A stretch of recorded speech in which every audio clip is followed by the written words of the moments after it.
তালুকদার। বাবার নাম? সাইদুর রহমান তালুকদার। গ্রাম কোথায়? চল্লিশা পিরিজপুর। পিরোজপুর। মানে থানা কি আপনাদের? জি, থানা কি? থানা? সদর থানা। ও, সদর থানা। আচ্ছা, আপনাকে মারছে কে? কেন মারছে? আমাকে মারছে আমার ছেলে। ঢাকা চাকরিতে দিয়েছিলাম, ওখান থেকে মানে নিখোঁজ হয়েছিল কত মাস আগে? প্রায় 4 মাস। 3-4 মাস আগের কথা। জি। আচ্ছা, এখন তারপরে তো কি হয়েছে? ওখানে আমি একটা সাধারণ ডায়েরি করি বংশাল থানায়। হুম। ওখানে সাধারণ ডায়েরি করার পরে আমার ছেলে আমি পাইছি, খোঁজ পাইছি।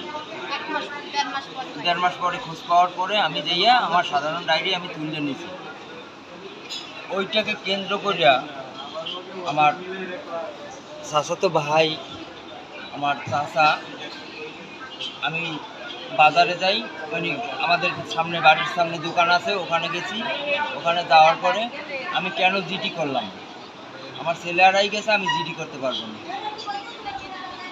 কেন জিডি করছেন? ওইটার জেদ ধরে আপনার উপরে? কেন জিডি করলাম, আমার অপরাধে একটাই। এটা জেদ ধরে আপনার উপরে হামলা করছে? কেটে কেটে হামলা করছে? কে? নাম কি? হামলা করছে, প্রথমে হামলা করছে স্কুলের ওখানে বৈশা ফাইজুল। আর এরপরে বড় পুষ্কুনির ওখানে আমি যখন বাড়িতে দৌড়ে যাই তখন আর ওর 2 ভাই ছিল, ওর আব্বা ছিল।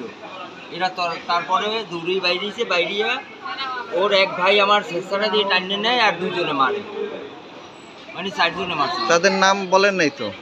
মারছে ফাইজুল আর কেডা? আর কে? আফতাব তালুকদার, হ্যাঁ। এটা ফয়সাল তালুকদার, সজল। আচ্ছা, আপনি কি চান এখন? আমি চাই সুস্থ বিচার।